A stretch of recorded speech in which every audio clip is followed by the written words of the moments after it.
तुम अपनी माँ को गाँव क्यों नहीं छोड़ आते? क्यों हम लोगों को लज्जित करवाते हो?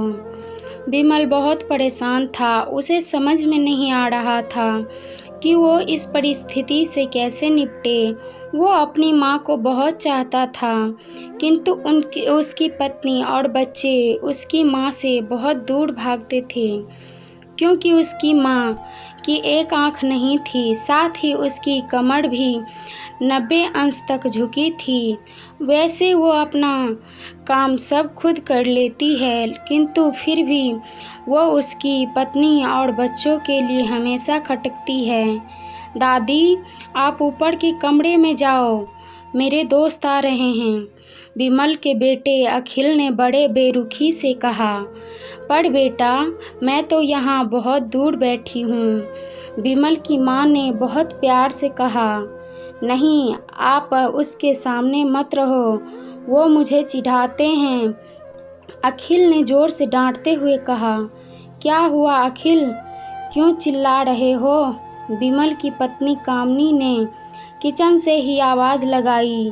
देखो ना माँ, ये दादी यहीं ड्राइनिंग रूम में बैठी है और मेरे दोस्त आ रहे हैं, अखिल ने शिकायत भरे लहजे में कहा। माँ जी, आप ऊपर चली जाओ, क्यों हम लोगों को लजवाती हो? कामनी ने बेटे का पक्ष लेते हुए कहा। बेचारी सरस्वती चुपचाप उठकर जीने के सहारे ऊपर जाने लगी। कमर झुकी होने के कारण उन्हें ऊपर चढ़ने में बहुत परेशानी हो रही थी, किंतु वो पूरी ताकत से ऊपर के एक अकेले कोने वाले कमरे में जाकर बैठ गई।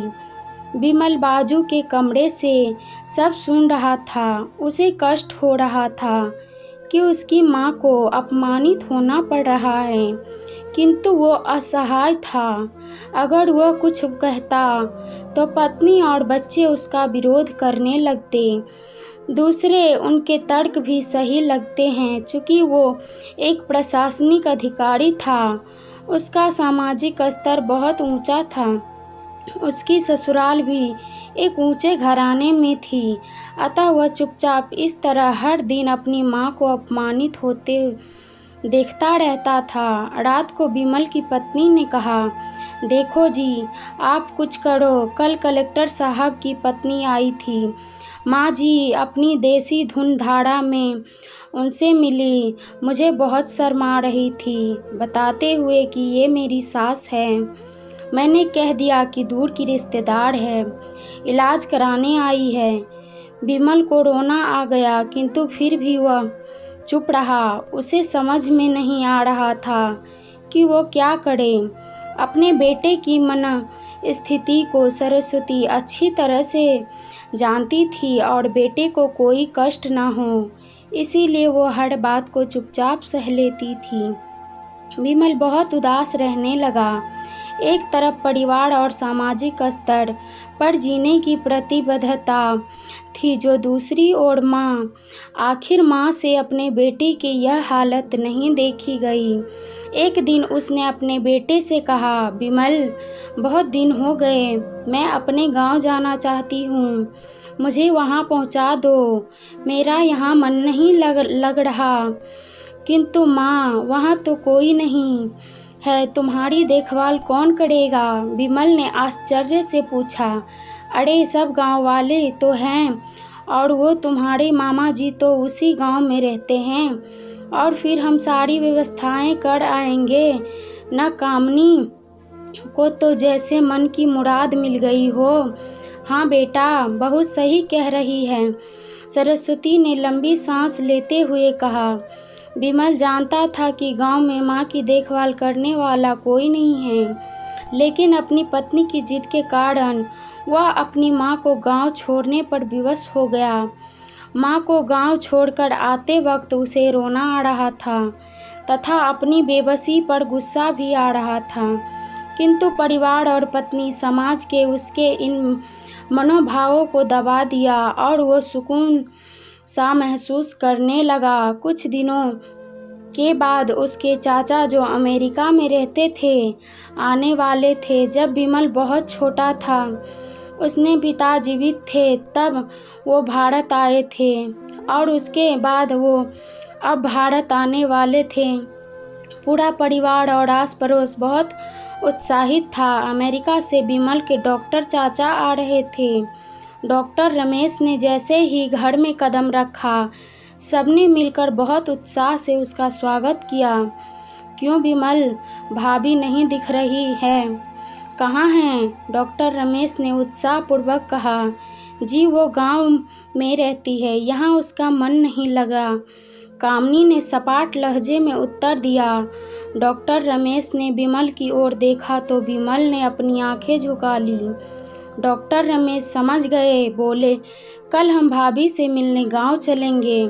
सब लोग दूसरे दिन सभी लोग गांव के घर में पहुँचे। देखा कि सरस्वती को बहुत तेज बुखार है और वह पलंग पर असहाय पड़ी है। डॉक्टर रमेश दौड़कर सरस्वती के पास गए, उसके पैर छूकर रोने लगे। सरस्वती की ये हालत उनकी कल्पना से परे थी। वाह बेटा विमल, तूने तो नाम उजागर कर दिया। अपनी माँ की ये हालत देखकर तुझे तो शर्म भी नहीं आ रही होगी। डॉक्टर रमेश ने विमल को लगभग डांटते हुए कहा। नहीं देवर जी, विमल का कोई दोष नहीं है, मैं खुद गांव आई थी। सरस्वती ने अपने बेटे का बचाव किया। मुझे सब पता चल गया भाभी, आप चुप रहो। क्यों बहू, तुम्हें अपनी सास की कुरूपता पसंद नहीं है? समाज में तुम्हें नीचा देखना पड़ता है ना? डॉक्टर रमेश ने कामनी की ओर व्यंग से देखा। कामनी निरुत्तर होकर विमल को देखने लगी।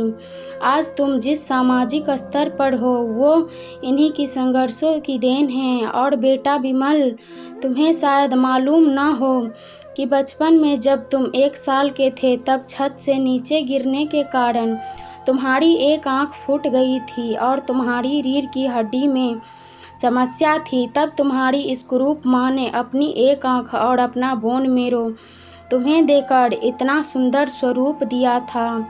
कामनी बेटा, इतने सालों तक संघर्ष करके बेटे को प्रशासनिक अधिकार बनाने वाली इस संघर्षशील औरत की तुम लोगों ने यह दशा कर दी।